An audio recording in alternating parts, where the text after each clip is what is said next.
L'esprit de Sogeti, au sein du groupe Capgemini et de Capgemini de manière générale, c'est avant tout d'avoir la niaque.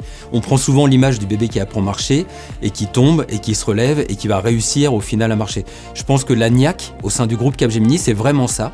C'est ne pas s'arrêter sur un échec, apprendre de ses erreurs et continuer à progresser pour atteindre ses objectifs au final. On trouve toujours des personnes à l'écoute qui vont écouter ce qu'on a à leur dire, à qui on va pouvoir proposer des idées.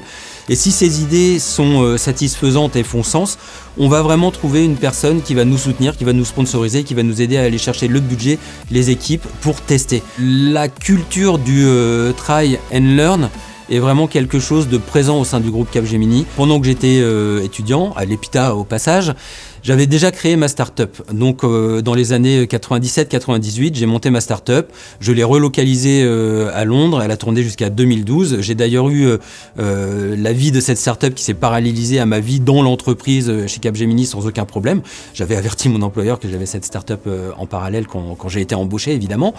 Et ça me tenait à cœur de continuer d'entreprendre, à la fois pour moi-même, mais surtout d'entreprendre aussi, d'avoir cette opportunité au sein d'un grand groupe. Et ça, j'ai trouvé cette possibilité ici.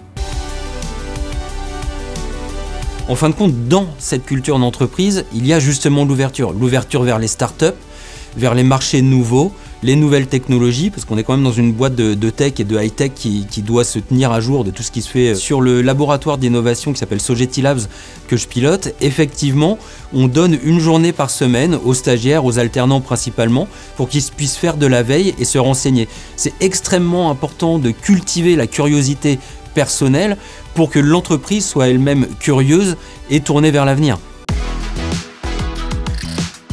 Ce qui me fait toujours me lever le matin après 17 ans pour venir au travail, c'est, je vais peut-être me répéter un petit peu, mais c'est cette liberté d'action et d'entreprendre au sein de l'entreprise. Donc quand je suis rentré dans l'entreprise il y a 17 ans, le 2 mai 2006 à peu près, c'était pour un rôle d'architecte technique chez un client dans les télécoms. Puis on m'a demandé de prendre la responsabilité de gérer des équipes chez ce même opérateur.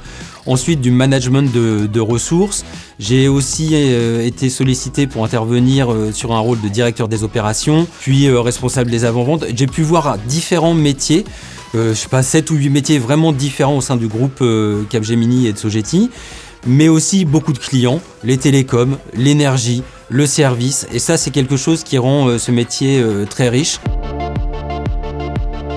Moi je suis quelqu'un qu'en veut, j'aime pas travailler en sous-régime, donc je trouve tout à fait mon équilibre dans mon entreprise aujourd'hui avec des activités très diversifiées et qui peuvent se paralléliser. Maintenant souvent quand on me demande c'est quoi Capgemini pour moi, souvent je réponds c'est un mariage, 3 naissances, 2 achats d'appartements. Donc j'ai pu maintenir malgré tout cet équilibre entre la vie pro et la vie personnelle qui m'est si cher. On a cette souplesse aussi, cette compréhension managériale lors d'événements personnels qui sont tout aussi importants que ceux qui se passent dans l'entreprise, de s'adapter et ça c'est vraiment quelque chose d'appréciable.